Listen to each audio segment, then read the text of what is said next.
ನಮಸ್ಕಾರ ಸ್ನೇಹಿತರೆ, ಕರ್ನಾಟಕ ಮ್ಯಾಟರ್ಸ್ಗೆ ಮತ್ತೊಮ್ಮೆ ಆತ್ಮೀಯ ಸ್ವಾಗತ. ಸ್ನೇಹಿತರೆ, ನೀವೇನಾದರೂ ಹೊಸ ಸ್ಮಾರ್ಟ್ಫೋನ್ ಅಥವಾ ಲ್ಯಾಪ್ಟಾಪ್ ಖರೀದಿಸೋ ಪ್ಲಾನ್ ಮಾಡ್ತಾ ಇದ್ದೀರಾ? ಹಾಗಾದರೆ ಸ್ವಲ್ಪ ನಿಲ್ಲಿ. ಈ ವಿಡಿಯೋ ಸಂಪೂರ್ಣವಾಗಿ ನೋಡದೆ ಮೊಬೈಲ್ ಅಂಗಡಿ ಕಡೆ ಮುಖ ಮಾಡಬೇಡಿ. ಯಾಕಂದ್ರೆ ಮಾರುಕಟ್ಟೆಯಲ್ಲಿ ಸೈಲೆಂಟ್ ಆಗಿ ಒಂದು ದೊಡ್ಡ ಬದಲಾವಣೆಯೇ ಆಗ್ತಾ ಇದೆ. ಸ್ಯಾಮ್ಸಂಗ್, ವಿವೋ, ಶಿಯೋಮಿಂದ ಹಿಡಿದು ಆಪಲ್ ವರೆಗಿನ ಎಲ್ಲಾ ಕಂಪನಿಗಳ ಮೊಬೈಲ್ ಮತ್ತು ಲ್ಯಾಪ್ಟಾಪ್ಗಳ ಬೆಲೆ ದಿಢೀರನೆ ಏರಿಕೆಯಾಗಿದೆ. ಬೆಲೆ ಹೆಚ್ಚಾಗ್ತಾ ಇರೋದನ್ನ ನೋಡಿ ಜನ ಹೊಸ ಫೋನ್ ಕೊಳ್ಳೋದನ್ನೇ ಬಿಟ್ಟು ತಮ್ಮ ಹಳೆ ಫೋನ್ಗಳನ್ನೇ ರಿಪೇರಿ ಮಾಡಿಸಿಕೊಂಡು ಬಳಸ್ತಿದ್ದಾರೆ. ನಿಮ್ಗೊತ್ತಾ, ಬೆಲೆ ಏರಿಕೆಯಿಂದ 2026ರ ಆರಂಭದಲ್ಲಿ ಸ್ಮಾರ್ಟ್ ಫೋನ್ ಮಾರಾಟ 9% ಕುಸಿದಿದೆ. ಹಾಗಾದ್ರೆ ಏಕಾಏಕಿ ಮೊಬೈಲ್, ಲ್ಯಾಪ್ಟಾಪ್ ಬೆಲೆಗಳು ಇಷ್ಟೊಂದು ದುಬಾರಿಯಾಗೋದಿಕ್ಕೆ ಕಾರಣ ಏನು? ಕಣ್ಣಿಗೆ ಕಾಣದ ಆ AI ಟ್ಯಾಕ್ಸ್ ಅಂದ್ರೇನು? ಮೆಮೊರಿ ಚಿಪ್ಗಳಿಗೂ ಕೃತಕ ಬುದ್ಧಿಮತ್ತೆಗೂ ಇರೋ ಸಂಬಂಧ ಏನು? ಬಜೆಟ್ ಫೋನ್ಗಳ ಕಥೆ ಏನಾಗಲಿದೆ? ಈ ಎಲ್ಲ ರೋಚಕ ಮಾಹಿತಿಗಳನ್ನು ಇವತ್ತಿನ ವಿಡಿಯೋದಲ್ಲಿ ಡೀಟೇಲ್ ಆಗಿ ನೋಡೋಣ.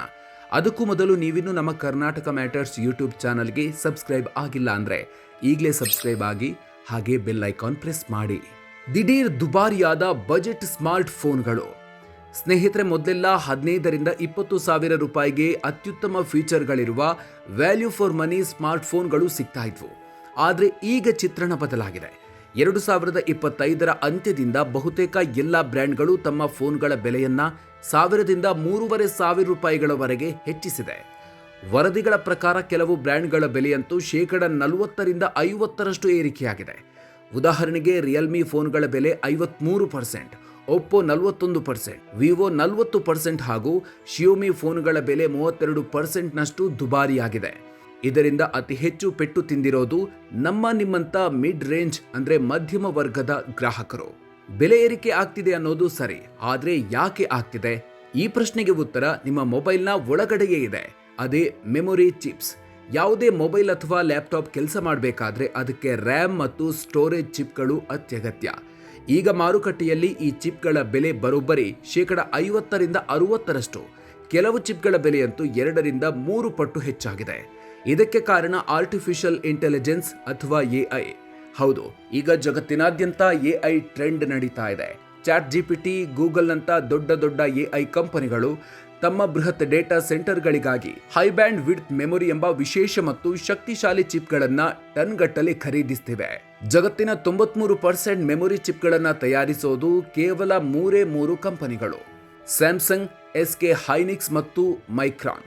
ಈ ಕಂಪನಿಗಳಿಗೆ ಸಾಮಾನ್ಯ ಮೊಬೈಲ್ಗಳಿಗೆ ಬಳಸುವ ಚಿಪ್ಗಳನ್ನು ಮಾರೋದಕ್ಕಿಂತ AI ಕಂಪನಿಗಳಿಗೆ HBM ಚಿಪ್ಗಳನ್ನು ಮಾರೋದು ಹೆಚ್ಚು ಲಾಭದಾಯಕ. ಹೀಗಾಗಿ ಅವರು ತಮ್ಮ ಸಂಪೂರ್ಣ ಗಮನವನ್ನ AI ಚಿಪ್ಗಳ ಉತ್ಪಾದನೆಗೆ ಶಿಫ್ಟ್ ಮಾಡಿದ್ದಾರೆ. ಪರಿಣಾಮ ಮೊಬೈಲ್ ಮತ್ತು ಲ್ಯಾಪ್ಟಾಪ್ಗಳಿಗೆ ಬೇಕಾದ ಮೆಮೊರಿ ಚಿಪ್ಗಳ ಭಾರೀ ಕೊರತೆ ಸೃಷ್ಟಿಯಾಗಿದೆ. ತಜ್ಞರು ಇದನ್ನೇ ಸ್ಮಾರ್ಟ್ಫೋನ್ಗಳ ಮೇಲಿನ AI ಟ್ಯಾಕ್ಸ್ ಅಂತ ಕರೀತಿದ್ದಾರೆ.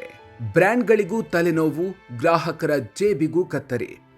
ಮೆಮೊರಿ ಚಿಪ್ಗಳ ಬೆಲೆ ಗಗನಕ್ಕೇರಿರೋದ್ರಿಂದ ಮೊಬೈಲ್ ಕಂಪನಿಗಳ ಮುಂದೆ ಈಗ ಕೇವಲ 3 ದಾರಿಗಳಿವೆ. ಒಂದು, ಮೊಬೈಲ್ ಬೆಲೆಯನ್ನ ಏರಿಸೋದು. ಎರಡನೆಯದು, ಮೊಬೈಲ್ನಲ್ಲಿ ರ್ಯಾಮ್ ಮತ್ತು ಸ್ಟೋರೇಜ್ ಅನ್ನ ಕಡಿಮೆ ಮಾಡೋದು. ಉದಾಹರಣೆಗೆ 12 GB ರ್ಯಾಮ್ ಬದಲು 8 GB ಕೊಡೋದು. ಮೂರನೆಯದ್ದು, ತಾವೇ ನಷ್ಟ ಅನುಭವಿಸೋದು. ಯಾವುದೇ ಕಂಪನಿ ನಷ್ಟ ಮಾಡಿಕೊಳ್ಳೋದಕ್ಕೆ ಸಿದ್ಧ ಇಲ್ಲ. ಹಾಗಾಗಿ ಆ ಹೊರೆಯನ್ನ ಗ್ರಾಹಕರ ಮೇಲೆಯೇ ಹಾಕ್ತಿವೆ. ಸ್ಯಾಮ್ಸಂಗ್ನ ಬಹುನಿರೀಕ್ಷಿತ S26 ಸೀರೀಸ್ ಕಳೆದ ವರ್ಷದ S25ಗಿಂತ 20% ದುಬಾರಿಯಾಗಿದೆ. ನಥಿಂಗ್ ಫೋನ್ 4a ಬೆಲೆ ಕೂಡ ಏರಿಕೆಯಾಗಿದೆ. ಕೇವಲ ಬಜೆಟ್ ಫೋನ್ಗಳು ಮಾತ್ರವಲ್ಲ, ಆಪಲ್ನಂತ ಪ್ರೀಮಿಯಂ ಬ್ರ್ಯಾಂಡ್ ಕೂಡ ತನ್ನ ಹೊಸ iPhone 17e ಬೆಲೆಯನ್ನ ಕಳೆದ ವರ್ಷಕ್ಕಿಂತ 5,000 ರೂಪಾಯಿ ಹೆಚ್ಚಿಸಿದೆ. ಇಲ್ಲೊಂದು ದೊಡ್ಡ ವಿಪರ್ಯಾಸ ಇದೆ. ಈಗ ಎಲ್ಲ ಕಂಪನಿಗಳು ತಮ್ಮ ಫೋನನ್ನ AI ಫೋನ್ ಅಂತ ಮಾರ್ಕೆಟಿಂಗ್ ಮಾಡ್ತಿವೆ. ಮೊಬೈಲ್ನಲ್ಲೇ AI ಕೆಲಸ ಮಾಡಬೇಕಂದ್ರೆ ಇದಕ್ಕೆ ಹೆಚ್ಚು ರ್ಯಾಮ್ ಬೇಕು. ಆದರೆ ರ್ಯಾಮ್ ಬೆಲೆಯೇ ಈಗ ದುಬಾರಿಯಾಗಿದೆ. ಹೀಗಾಗಿ ಮುಂದಿನ ದಿನಗಳಲ್ಲಿ ಕಡಿಮೆ ರ್ಯಾಮ್ ಇರುವ ಫೋನ್ಗಳು ಬಂದರೆ ಅದರಲ್ಲಿ AI ಸರಿಯಾಗಿ ಕೆಲಸ ಮಾಡೋದಿಲ್ಲ. ಲ್ಯಾಪ್ಟಾಪ್ ಮಾರುಕಟ್ಟೆಯಲ್ಲೂ ಬೆಂಕಿ. 35ರಷ್ಟು ಬೆಲೆ ಏರಿಕೆ. ಈ ಚಿಪ್ಗಳ ಕೊರತೆಯ ಬಿಸಿ ಕೇವಲ ಮೊಬೈಲ್ಗಷ್ಟೇ ಅಲ್ಲ, ಲ್ಯಾಪ್ಟಾಪ್ ಮಾರುಕಟ್ಟೆಗೂ ತಟ್ಟಿದೆ. ವರದಿಗಳ ಪ್ರಕಾರ ಲ್ಯಾಪ್ಟಾಪ್ ಬೆಲೆಗಳು 20ರಿಂದ 35ರಷ್ಟು ಜಿಗಿದಿವೆ. ಹಳೆಯ ಸಿಸ್ಟಮ್ಗಳನ್ನು ರಿಪೇರಿ ಮಾಡೋಕೆ ಹೋದವರಿಗೆ ಇದರ ಬಿಸಿ ತಟ್ತಾ ಇದೆ. ಅದರಲ್ಲೂ ಒಂದೊಂದು ಮೆಮೊರಿ ಚಿಪ್ಗಳ ಬೆಲೆಯು 2ರಿಂದ 3 ಪಟ್ಟು ಏರಿಕೆಯಾಗಿದೆ. ಗೇಮಿಂಗ್ ಲ್ಯಾಪ್ಟಾಪ್ಗಳು, ಹೈ ಎಂಡ್ ಲ್ಯಾಪ್ಟಾಪ್ಗಳಲ್ಲಿ ಬಳಸುವ GPU ಮತ್ತು ಮೆಮೊರಿ ಚಿಪ್ಗಳ ದರ ವಿಪರೀತ ಏರಿಕೆಯಾಗಿದೆ.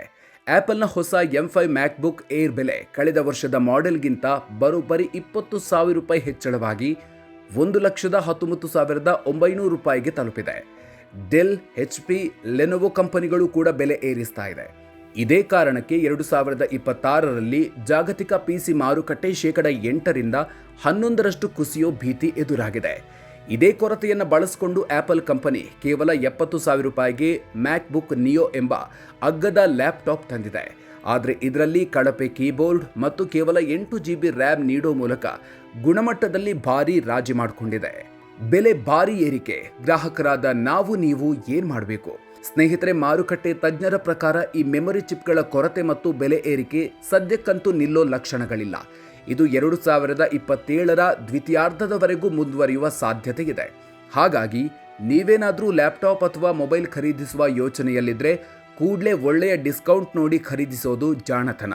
ಅದರಲ್ಲೂ ಲ್ಯಾಪ್ಟಾಪ್ ಕೊಳ್ಳುವಾಗ ಮುಂದೊಂದು ದಿನ ರ್ಯಾಮ್ ಅಪ್ಗ್ರೇಡ್ ಮಾಡಲು ಅವಕಾಶವಿರುವ ಅಂದರೆ DIMM ಸ್ಲಾಟ್ಸ್ ಇರುವ ಲ್ಯಾಪ್ಟಾಪ್ಗಳನ್ನೇ ಆಯ್ಕೆ ಮಾಡಿಕೊಳ್ಳಿ. ಸ್ನೇಹಿತರೆ, ಇದಾಗಿತ್ತು ಇವತ್ತಿನ ಟೆಕ್ ಆರ್ಥಿಕತೆಯ ಸ್ಪೆಷಲ್ ರಿಪೋರ್ಟ್. ಮೊಬೈಲ್ ಬೆಲೆ ಏರಿಕೆಯ ಈ ವಿದ್ಯಮಾನದ ಬಗ್ಗೆ ನೀವೇನು ಹೇಳ್ತೀರಿ? ಮೊಬೈಲ್ ಲ್ಯಾಪ್ಟಾಪ್ ಖರೀದಿಸುವಾಗ ನಿಮಗೂ ಈ ಬೆಲೆ ಏರಿಕೆಯ ಬಿಸಿ ತಟ್ಟಿದೆಯಾ? ಕಾಮೆಂಟ್ ಬಾಕ್ಸ್ನಲ್ಲಿ ತಪ್ಪದೇ ಹಂಚಿಕೊಳ್ಳಿ. ಈ ವಿಡಿಯೋ ನಿಮಗೆ ಇನ್ಫಾರ್ಮೇಟಿವ್ ಅನಿಸಿದರೆ ಈಗಲೇ ಲೈಕ್ ಮಾಡಿ, ನಿಮ್ಮ ಸ್ನೇಹಿತರಿಗೂ ಫ್ಯಾಮಿಲಿ ಫ್ರೆಂಡ್ಸ್ ಇರುವ ವಾಟ್ಸಪ್ ಗ್ರೂಪ್ಗಳಲ್ಲೂ ಶೇರ್ ಮಾಡಿ. ಇಂಥ ಇಂಟ್ರೆಸ್ಟಿಂಗ್ ಮಾಹಿತಿಗಳಿಗಾಗಿ ಮರೆಯದೆ ನಮ್ಮ ಕರ್ನಾಟಕ ಮ್ಯಾಟರ್ಸ್ ಯೂಟ್ಯೂಬ್ ಚಾನಲ್ಗೆ ಸಬ್ಸ್ಕ್ರೈಬ್ ಆಗಿ. ಮುಂದಿನ ವಿಡಿಯೋದಲ್ಲಿ ಮತ್ತೊಂದು ಆಸಕ್ತಿಕರ ವಿಚಾರದ ಜೊತೆಗೆ ಮತ್ತೆ ಸಿಗೋಣ. ಅಲ್ಲಿವರೆಗೂ ನಮಸ್ಕಾರ.